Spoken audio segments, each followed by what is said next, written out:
ನಮ್ಮ YouTube channel ಪ್ರೇಕ್ಷಕರಿಗೆ ಆತ್ಮೀಯ ಸ್ವಾಗತ.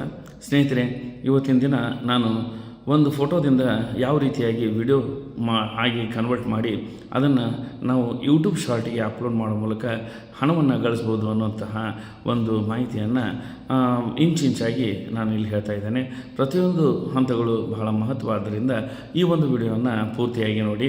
ಎಲ್ಲೂ ಇದನ್ನು ಸ್ಕಿಪ್ ಮಾಡದೆ ನೀವು ನೋಡಿದರೆ ತಾವು ಸಹಿತ ಒಂದು ಫೋಟೋವನ್ನು ಕೇವಲ ಒಂದೇ ನಿಮಿಷದಲ್ಲಿ ಹೇಗೆ ಶಾರ್ಟ್ ವಿಡಿಯೋ ಆಗಿ ಪರಿವರ್ತನೆ ಮಾಡ್ಬೋದು ಅನ್ನುವಂತಹ ಪ್ರತಿಯೊಂದು ಮಾಹಿತಿಯನ್ನು ಇದರಲ್ಲಿ ನಾನು ನೀಡ್ತಾ ಇದ್ದೇನೆ. ಇದನ್ನು ಅಪ್ಲೋಡ್ ಮಾಡೋದ್ರಿಂದ ಎಷ್ಟೋ ಚಾನಲ್ನವರು ಈ ಒಂದು ಶಾರ್ಟ್ ವಿಡಿಯೋಗಳನ್ನು ಅಪ್ಲೋಡ್ ಮಾಡೋ ಮೂಲಕ ಲಕ್ಷಾಂತರ ವ್ಯೂಗಳನ್ನು ಪಡ್ಕೊಂಡು ಇವತ್ತು ಲಕ್ಷಾಂತರ ಹಣವನ್ನು ಗಳಿಸ್ತಾ ಇದ್ದಾರೆ. ಹಾಗಾಗಿ ಈ ಹೊಸ ಯೂಟ್ಯೂಬ್ಗಳನ್ನು ಕ್ರಿಯೇಟ್ ಮಾಡೋ ಮೂಲಕ ಇವತ್ತಿನ ದಿನ ಅದರ ಒಂದು ಗ್ರೌತ್ ಆಗದೆ, ವ್ಯೂವರ್ಸ್ ಹೆಚ್ಚಾಗದೆ, ಅಲ್ಲಿ ತಮ್ಮ ಸಬ್ಸ್ಕ್ರೈಬ್ಗಳು ಹೆಚ್ಚಾಗದೆ ಅವ್ರು ಏನು ಮಾಡ್ತಾ ಇರ್ತಾರೆ ಅಂದರೆ ಬೇರೆಯವರ ಒಂದು ವಿಡಿಯೋಗಳನ್ನು ನೋಡೋ ಮೂಲಕ ಈ ಒಂದು ವಿಡಿಯೋನ ಯಾವ ರೀತಿಯ ಕ್ರಿಯೇಟ್ ಮಾಡಿರ್ಬೋದು, ಈ ಡ್ಯಾನ್ಸಿಂಗ್ ವಿಡಿಯೋವನ್ನು ಯಾವ ರೀತಿ ಅವ್ರು ಜನ್ರೇಟ್ ಮಾಡಿರ್ಬೋದು, AI ವಿಡಿಯೋಗಳನ್ನು ಯಾವ ರೀತಿ ಜನ್ರೇಟ್ ಮಾಡ್ಬೋದು ಅನ್ನುವಂಥ ಹಲವಾರು ಪ್ರಶ್ನೆಗಳಿಗೆ ಅಲ್ಲಿ ಒಳಗಾಗಿರ್ತಾರೆ. ಹಾಗಾಗಿ ಅವರು ಆ ಒಂದು AI ವಿಡಿಯೋಗಳನ್ನು ಕ್ರಿಯೇಟ್ ಮಾಡಬೇಕಂತೇಳಿ ಭಾಳ ಉತ್ಸುಕರಾಗಿರ್ತಾರೆ. ಆದರೆ ಅವರಿಗೆ ಯಾವುದೇ ಒಂದು ರೀತಿಯಾದಂತಹ ಕ್ಲೂಗಳು ಅಲ್ಲಿ ಸಿಗ್ತಾ ಇರೋದಿಲ್ಲ. ಹೀಗಾಗಿ ಇಲ್ಲಿ ಆ ವಿಡಿಯೋಗಳನ್ನು ನೋಡ್ತಾನೆ ತಮ್ಮ ಸಮಯವನ್ನು ಹರಣ ಮಾಡ್ತಾರೆ ವಿನಃ ಅವರು ಆ ವಿಡಿಯೋವನ್ನು ಕ್ರಿಯೇಟ್ ಮಾಡುವ ಮೂಲಕ ಆ ಶಾರ್ಟ್ ವಿಡಿಯೋಗಳನ್ನು ತಮ್ಮ ವಿಡಿಯೋಗಳಿಗೆ ಅಪ್ಲೋಡ್ ಮಾಡೋ ಮೂಲಕ ಯಾವುದೇ ರೀತಿಯಾದಂತಹ ಒಂದು ಹಣವನ್ನು ಗಳಿಸದೆ ಅವ್ರೇನು ಮಾಡ್ತಾಯಿದ್ದಾರೆ ಅಂದರೆ ಸಮಯವನ್ನು ಹರಣ ಮಾಡ್ತಾಯಿದ್ದಾರೆ. ಹಾಗಾಗಿ ಈ ಒಂದು ವಿಡಿಯೋ ಅಂಥ ಹೊಸ ಯೂಟ್ಯೂಬರ್ಗಳಿಗೆ ಬಹಳ ಅನುಕೂಲವಾಗಲಿದೆ. ಹಾಗಾಗಿ ಈ AI ವಿಡಿಯೋಗಳನ್ನು ಯಾವ ರೀತಿ ಜನ್ರೇಟ್ ಮಾಡಬೇಕು ಅನ್ನೋಂಥ ವಿಧಾನವನ್ನು ಇದರಲ್ಲಿ ನಾನು ಹೇಳ್ಕೊಡ್ತಾ ಇದ್ದೀನಿ. ಈ ಒಂದು ವಿಡಿಯೋವನ್ನು ಯಾರು ಇಲ್ಲಿವರೆಗೂ ಸಬ್ಸ್ಕ್ರೈಬ್ ಆಗದೆ ನೋಡ್ತಾ ಇದ್ದಾರೋ ಅವರು ನಮ್ಮ ಒಂದು ಯೂಟ್ಯೂಬ್ ಚಾನಲ್ನ ಸಬ್ಸ್ಕ್ರೈಬ್ ಮಾಡ್ಕೊಳ್ಳಿ. ಯಾಕೆಂದರೆ ಈ ರೀತಿಯಾದಂಥ ಹಲವಾರು ವಿಚಾರಗಳನ್ನು ನಾನು ಈ ವಿಡಿಯೋಗಳ ಮೂಲಕ ಇಲ್ಲಿ ಹೇಳ್ತಾ ಇದ್ದೇನೆ. ಹಾಗಾಗಿ ಈ ಒಂದು ವಿಡಿಯೋವನ್ನು ಲೈಕ್ ಮಾಡಿ ಹಾಗೂ ಶೇರ್ ಮಾಡಿ ಅಂಥೇಳಿ ಹೇಳ್ತಾ ನನ್ನ ಇವತ್ತಿನ ಈ ಒಂದು ವಿಡಿಯೋನ ಪ್ರಾರಂಭ ಮಾಡ್ತಾ ಇದ್ದೀನಿ. ಇದರಲ್ಲಿ ಕೇವಲ ಒಂದು ಫೋಟೋ ನಿಮ್ಮ ಒಂದು ಪೂರ್ಣವಾದಂಥ ಫೋಟೋ ಇದ್ದರೆ, ಕೇವಲ ನಿಮ್ಮ ಪೂರ್ಣವಾದಂತಹ ಒಂದು ಫೋಟೋ ಇದ್ದರೆ ಆ ಒಂದು ಫೋಟೋವನ್ನು ಅಪ್ಲೋಡ್ ಮಾಡೋದ್ರ ಮೂಲಕ ಹೇಗೆ ಬೇರೆಯವರ ಒಂದು ಡ್ಯಾನ್ಸಿಂಗ್ ವಿಡಿಯೋಗಳಿಗೆ ನಿಮ್ಮದೇ ಆದಂತಹ ಒಂದು ಮುಖವನ್ನು ಅಲ್ಲಿ ಹಚ್ಬೋದು, ಹಾಗೂ ಆ ಒಂದು ವಿಡಿಯೋ ನಿಮ್ಮದೇ ವಿಡಿಯೋ ಅನ್ನುವ ರೀತಿಯಲ್ಲಿ ಯಾವ ರೀತಿಯಾಗಿ ಸಿದ್ಧ ಮಾಡ್ಬೋದು ಅನ್ನುವಂತಹ ಅಂಶವನ್ನು ಈ ಒಂದು ವಿಡಿಯೋದಲ್ಲಿ ನಾನು ಹೇಳ್ತಾ ಇದ್ದೇನೆ. ಈ ಒಂದು ವಿಡಿಯೋನ ಪೂರ್ತಿಯಾಗಿ ನೋಡಿ, ಎಲ್ಲೂ ಸ್ಕಿಪ್ ಮಾಡಿಬಿಡಿ ಅಂಥೇಳಿ ಮತ್ತೊಮ್ಮೆ ತಮಗೆ ಹೇಳ್ತಾ ನಮ್ಮ ಯೂಟ್ಯೂಬ್ ಚಾನಲ್ನ ಸಬ್ಸ್ಕ್ರೈಬ್ ಮಾಡ್ಕೊಳ್ಳೋದನ್ನು ಮರಿಬೇಡಿ. ಯಾಕೆಂದರೆ ನೀವು ಸಬ್ಸ್ಕ್ರೈಬ್ ಮಾಡ್ಕೊಳ್ಳೋದ್ರಿಂದ ನಮ್ಗೆ ಹೆಚ್ಚಿನ ಒಂದು ವಿಡಿಯೋಗಳನ್ನು ಮಾಡೋದಕ್ಕೆ ಪ್ರೋತ್ಸಾಹ ದೊರೆತಿದೆ. ಹಾಗಾಗಿ ಈ ಒಂದು ಹೆಚ್ಚು ವಿಡಿಯೋಗಳನ್ನು ಮಾಡೋ ಮೂಲಕ ಹೆಚ್ಚು ಮಾಹಿತಿಯನ್ನು ನಾನು ನಿಮ್ಗೆ ತಲುಪಿಸ್ಬೋದು. ಆ ಕಾರಣದಿಂದ ನಮ್ಮ ಚಾನಲ್ನ ಸಬ್ಸ್ಕ್ರೈಬ್ ಮಾಡ್ಕೊಳ್ಳಿ ಹಾಗೂ ಈ ವಿಡಿಯೋವನ್ನು ಹೆಚ್ಚು ಜನರಿಗೆ ತಲುಪಿಸುವ ಹಾಗೆ ಶೇರ್ ಮಾಡಿ ಅಂತೇಳಿ ನಾನು ನಿಮ್ಮಲ್ಲಿ ವಿನಂತಿಸ್ಕೊಳ್ತಾ ಇವತ್ತಿನ ಒಂದು ವಿಡಿಯೋವನ್ನು ಪ್ರಾರಂಭ ಮಾಡ್ತಾಯಿದ್ದೀನಿ. ಬನ್ನಿ ಈ ಒಂದು ವಿಡಿಯೋನ ನೋಡೋಣ.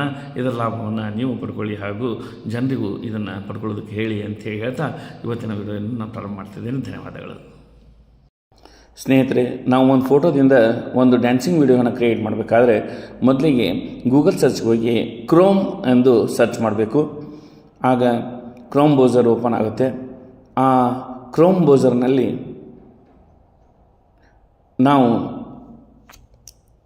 ವಿಗಲ್ ಅಂಥೇಳಿ wiggle.ai ಎಂದು ಟೈಪ್ ಮಾಡಬೇಕು. ಆಗ ವಿಗಲ್ AI ಅನ್ನುವಂತಹ ಒಂದು ವೆಬ್ಸೈಟ್ ಓಪನ್ ಆಗುತ್ತೆ. ಆಗ ಅಲ್ಲಿ ಒಂದು ಆ್ಯಪ್ ಇದೆ wiggle.ai ಅಂಥೇಳಿ, ಅದನ್ನು ನಾವು ಡೌನ್ಲೋಡ್ ಮಾಡ್ಕೋಬೇಕಾಗ್ತದೆ. ನಾವು ಈಗ ಡೌನ್ಲೋಡ್ ಪೂರ್ಣ ಆಗುತ್ತೆ. ನಾನು ಈಗ ಆಲ್ರೆಡಿ ಈ ಒಂದು wiggle.ai ಒಂದು ಅಪ್ಲಿಕೇಶನ್ನ ಡೌನ್ಲೋಡ್ ಮಾಡ್ಕೊಂಡ ಕಾರಣ ಅಲ್ಲಿ ಅಪ್ಡೇಟ್ ಅಂತ ಕೇಳ್ತು. ನಾ ಅಪ್ಡೇಟ್ ಅಂತ ಹೊಡೆದಾಗ ಇಲ್ಲಿ ಆ ಒಂದು ಸ್ಕ್ರೀನ್ ಓಪನ್ ಆಗುತ್ತೆ. ಆಗ ನಾವು ಇಲ್ಲಿ ನೋಡ್ಬೋದು ಹಲವಾರು ಡ್ಯಾನ್ಸಿಂಗ್ ವಿಡಿಯೋಗಳ AI ಜನರೇಟೆಡ್ ಕ್ಲಿಪ್ಗಳಿದ್ದಾವೆ. ಇದರಲ್ಲಿ ನಮ್ಗೆ ಯಾವುದು ಮನಸ್ಸಿಗೆ ಬರುತ್ತೋ ಆ ಒಂದು ವಿಡಿಯೋನ ನಾವು ಇಲ್ಲಿ ಓಪನ್ ಮಾಡ್ಕೋಬೇಕು.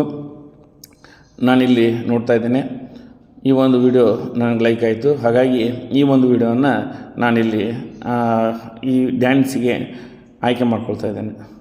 ಇಲ್ಲಿ ಯೂಸ್ ದ ಟೆಂಪ್ಲೇಟ್ ಅಂಥೇಳಿ ಬರ್ತದೆ.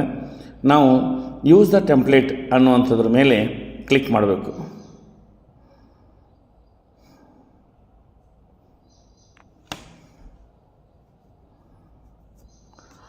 ಈಗ ಈ ಒಂದು ವಿಡಿಯೋ ಸ್ಕ್ರೀನ್ ಮೇಲೆ ಬರ್ತಾ ಇದೆ. ಈಗ ಅದರ ಕೆಳಗಡೆ ಕ್ಯಾರೆಕ್ಟರ್ ಅಂತಿರ್ತದೆ. ಆ ಕ್ಯಾರೆಕ್ಟರ್ನಲ್ಲಿ ನಮ್ಮ ಫೋಟೋವನ್ನು ಅಪ್ಲೋಡ್ ಮಾಡ್ಕೋಬೇಕಾಗ್ತದೆ. ಈ ಒಂದು ಫೋಟೋವನ್ನು ಅಪ್ಲೋಡ್ ಮಾಡ್ಕೋಬೇಕಾದ್ರೆ ನಮ್ಮ ಆಲ್ಬಮ್ಗೆ ನಾವು ಹೋಗಬೇಕಾಗ್ತದೆ. ಇಲ್ಲಿ ಈ ಒಂದು ರೀತಿ ಓಪನ್ ಆದಾಗ ನೆಕ್ಸ್ಟ್ ಅಂತ ಹೊಡೆದ್ರೆ ನಮ್ಮ ಆ ಫೋಟೋ ಆಲ್ಬಮ್ ಓಪನ್ ಆಗ್ತದೆ. ಆಗ ನಾವು ನಮಗೆ ಇಷ್ಟವಾದಂತಹ ಒಂದು ಪೂರ್ತಿಯಾದಂತಹ ಒಂದು ವಿಡಿಯೋವನ್ನು, ಒಂದು ಪೂರ್ತಿಯಾದಂತಹ ಒಂದು ಫೋಟೋವನ್ನು ನಾವಿಲ್ಲಿ ಆಯ್ಕೆ ಮಾಡ್ಕೋಬೇಕಾಗ್ತದೆ. ಏಕೆಂದರೆ ನಾವು ಅರ್ಧ ಆಯ್ಕೆ ಮಾಡಿಕೊಂಡಾಗ ಸ್ವಲ್ಪ ಆ ವಿಡಿಯೋ ಹೆಚ್ಚು ಕಡಿಮೆ ಬರುವಂಥ ಸಾಧ್ಯತೆ ಇದೆ. ಹಾಗಾಗಿ ನಮ್ಮ ಪೂರ್ತಿಯಾದಂತಹ ಒಂದು ಫೋಟೋ ಇದ್ದರೆ ಕ್ಲಿಯರಾಗಿ ಒಂದು ವಿಡಿಯೋ ಇಲ್ಲಿ ಸಿದ್ಧವಾಗ್ತದೆ ಅಂತೇಳಿ ಹೇಳ್ಬೋದು. ಈಗ ಕ್ಷಣಾರ್ಧದಲ್ಲಿ ಅಂದರೆ 1 ನಿಮಿಷದೊಳಗೆ ಆ ಒಂದು ವಿಡಿಯೋ ಯಾವ ರೀತಿಯಾಗಿ ಇಲ್ಲಿ ಜನ್ರೇಟ್ ಆಗ್ತಾಯಿದೆ ನೀವು ನೋಡ್ತಾ ಇರ್ಬೋದು. ಇಲ್ಲಿ ಏನು ರೌಂಡ್ ತಿರುಗ್ತಾ ಇದೆಯೋ ಅಲ್ಲಿ ಆ ಒಂದು ವಿಡಿಯೋ ಸಿದ್ಧ ಆಗಿ ಬರ್ತದೆ. ಈಗ ನಾವು ಅದರ ಮೇಲೆ ಕ್ಲಿಕ್ ಮಾಡಿದಾಗ ಅದು ಈ ರೀತಿಯಾಗಿ ಓಪನ್ ಆಗ್ತದೆ. ಸ್ವಲ್ಪ ಸಮಯ ತಗೊಳ್ತದೆ. ಈಗ ನೋಡಿ ಓಪನ್ ಆಯಿತು, ಅದು ಡ್ಯಾನ್ಸ್ ಪ್ರಾರಂಭ ಆಗ್ತಾಯಿದೆ. ಇದನ್ನು ನಾವು ಯಾವ ರೀತಿಯಾಗಿ ನಾವು ಉಪಯೋಗಿಸ್ಕೋಬೋದು ಅಂದರೆ, ಈ ಒಂದು ಪೂರ್ಣ ವಿಡಿಯೋವನ್ನು ಮೊದಲಿಗೆ ನಾವು ನೋಡಬೇಕು. ಎಲ್ಲಾದರೂ ಏನಾದರೂ ಹೆಚ್ಚು ಕಡಿಮೆ ಬಂದಿರ್ತಾನೋ ಅಂತೇಳಿ ನೋಡ್ಕೋಬೇಕು. ಅದರಲ್ಲಿ ಏನೋ ದೋಷ ಇಲ್ಲದೆ ಇದ್ದರೆ ನಾವು ಅದನ್ನು ಏನು ಮಾಡ್ಬೋದು ಅಂತಂದರೆ, ನಮ್ಮ ಒಂದು ಗ್ಯಾಲರಿಗೆ ಅದನ್ನು ಡೌನ್ಲೋಡ್ ಮಾಡ್ಕೋಬೋದು. ಇಲ್ಲಿ ಕೆಳಗಡೆ ಶೇರ್ ಮತ್ತು ಡೌನ್ಲೋಡ್ ಅನ್ನೋಂಥ ಆಪ್ಷನ್ಗಳಿದೆ. ಡೌನ್ಲೋಡ್ ಅಂತ ಒತ್ತಿದರೆ ಅದು ನಮ್ಮ ಗ್ಯಾಲರಿಗೆ ಸೇವ್ ಆಗ್ತದೆ. ಆಗ ನಾವು ಆ ಒಂದು ವಿಡಿಯೋವನ್ನು ನೋಡ್ತಾ ನಮ್ಮ ಗ್ಯಾಲರಿಗೆ ನಾವು ಮತ್ತೆ ಹೋದಂಥ ಸಂದರ್ಭದಲ್ಲಿ ಆ ಗ್ಯಾಲರಿಯಲ್ಲಿ ಅದು ಸೇವ್ ಆಗಿರ್ತದೆ. ಅದನ್ನು ನಾವು ನೇರವಾಗಿ ನಮ್ಮ ಯೂಟ್ಯೂಬ್ ಒಂದು ಚಾನಲ್ನ ಓಪನ್ ಮಾಡಿಕೊಂಡು ಅದರಲ್ಲಿ ನಾವು ಏನು ಮಾಡ್ಬೋದು ಅಂತಂದರೆ, ಅದನ್ನು ಶಾರ್ಟ್ ಅನ್ನುವಂಥದ್ದನ್ನು ಸೆಲೆಕ್ಷನ್ ಮಾಡಿಕೊಂಡು ನಾವು ಆ ವಿಡಿಯೋವನ್ನು ಅಪ್ಲೋಡ್ ಮಾಡ್ಬೋದು.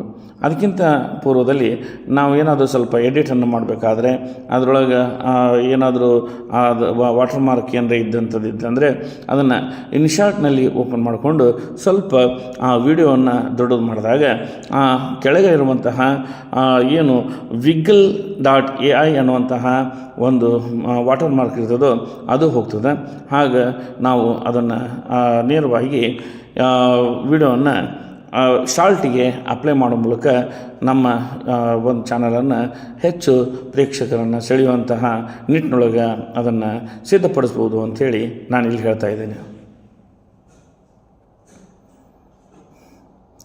ಯಾವ ರೀತಿಯಲ್ಲಿ ಇನ್ಶರ್ಟ್ ಒಂದು ಆ್ಯಪ್ನಲ್ಲಿ ಅದನ್ನು ಉಪಯೋಗಿಸ್ತಾ ಇದ್ದೀನಿ ಅಂತನ್ನುವಂಥದ್ದನ್ನು ಇಲ್ಲಿ ನಾವು ನೋಡೋಣ. ನಾವು ಆ ಒಂದು ವಿಡಿಯೋಕ್ಕೆ ಸಂಬಂಧಪಟ್ಟಂತೆ ರೀತಿಯಲ್ಲಿ ಒಂದು ಏನು ತಂಬ್ಲಿನನ್ನು ಮೊದಲಿಗೆ ನಾವು ಸಿದ್ಧಪಡಿಸ್ಕೊಳ್ಬೇಕಾಗ್ತದೆ. ಅಲ್ಲಿ ಇನ್ಶಾರ್ಟ್ ಅನ್ನುವಂತಹ ಒಂದು ವಾಟರ್ ಮಾರ್ಕ್ ಇರ್ತದೆ. ನಾವು ಇದನ್ನು ಉಚಿತವಾಗಿ ಉಪಯೋಗಿಸ್ತಾ ಇರೋದರಿಂದ ಈ ವಾಟರ್ ಮಾರ್ಕ್ ಬಂದಿರ್ತದೆ. ಆ ಕಾರಣದಿಂದ ನಾವು ಆ ಇನ್ಶಾರ್ಟ್ ಅನ್ನುವಂತಹ ವಾಟರ್ ಮಾರ್ಕನ್ನು ಸಹಿತ ಇಲ್ಲಿ ತೆಗಿಬಹುದು. ಯಾವ ರೀತಿಯಾಗಿ ನಾವು ಇನ್ಶಾರ್ಟ್ ಅನ್ನೋಂಥ ವಾಟರ್ ಮಾರ್ಕನ್ನು ತೆಗಿಬೋದು ಅಂತಂದರೆ, ಅದರ ಮೇಲೆ ನಾವು ಮೊದಲಿಗೆ ಕ್ಲಿಕ್ ಮಾಡಬೇಕು. ಆಗ ಫ್ರೀ ರಿಮೂವ್ ಅನ್ನುವಂತಹ ಒಂದು ಆಪ್ಷನ್ ಬರ್ತದೆ. ಆ ಫ್ರೀ ರಿಮೂವ್ ಅನ್ನೋಂಥದ್ದನ್ನು ಒತ್ತಿದಾಗ ಒಂದು ಸಣ್ಣ ಯಾಡ್ ಬರ್ತದೆ. ಆ ಯಾಡನ್ನು ನಾವು ಪೂರ್ತಿಯಾಗಿ ನೋಡಬೇಕಾಗ್ತದೆ ಇಲ್ಲಿ. ಯಾಕಂದರೆ ಅದನ್ನು ಸ್ಕಿಪ್ಟ್ ಮಾಡಿದರೂ ಸ್ಕಿಪ್ಟ್ ಆಗೋದಿಲ್ಲ. ಆ ಒಂದು ಯಾಡನ್ನು ನಾವು ಪೂರ್ತಿಯಾಗಿ ನೋಡಿದಾಗ ಆ ವಾಟರ್ ಮಾರ್ಕ್ ತಾನಾಗೆ ಹೋಗ್ತದೆ. ಇನ್ನು ಒಂದು ಈ ಒಂದು ಹಾಡಿನಲ್ಲಿರುವಂತಹ ಮ್ಯೂಸಿಕ್ಕನ್ನು ಹಾಗೂ ಹಾಡನ್ನು ನಾನು ಮ್ಯೂಟ್ ಮಾಡಿದ್ದೇನೆ. ಯಾಕಂದರೆ ನಾನು ಮಾಡ್ತಾ ಇರುವಂಥದ್ದು ಲಾಂಗ್ ವಿಡಿಯೋ ಆದ ಕಾರಣ ಇಲ್ಲಿ ಒಂದು ಕಾಪಿರೈಟ್ ಸ್ಟ್ರೈಕ್ ಬರುವ ಸಾಧ್ಯತೆಗಳಿವೆ. ಹಾಗಾಗಿ ಇದನ್ನು ನಾನು ಮ್ಯೂಟ್ ಮಾಡಿದ್ದೇನೆ. ಆದರೆ ಅದೇ ಶಾರ್ಟ್ ವಿಡಿಯೋಗಳನ್ನು ಮಾಡಬೇಕಾದಂಥ ಸಂದರ್ಭದಲ್ಲಿ ಈ ವಿಡಿಯೋವನ್ನು ಮತ್ತು ಡ್ಯಾನ್ಸನ್ನು ಮ್ಯೂಸಿಕನ್ನು ಬಳಸ್ಕೊಂಡ್ರೆ ಯಾವುದೇ ರೀತಿಯಾದಂಥ ಕಾಪಿರೈಟ್ ಸ್ಟ್ರೈಕ್ ಬರೋದಿಲ್ಲ. ಹಾಗಾಗಿ ಇದನ್ನು ಪೂರ್ಣವಾಗಿ ನಾವು ಬಳಸ್ಕೋಬೋದು ಅಂತ ಹೇಳ್ತಾ ನಾನು ಈ ಒಂದು ವಿಡಿಯೋನ ಇಲ್ಲಿಗೆ ಮುಗಿಸ್ತಾ ಇದ್ದೇನೆ. ಧನ್ಯವಾದಗಳು. ಜೈ ಹಿಂದ್, ಜೈ ಕರ್ನಾಟಕ.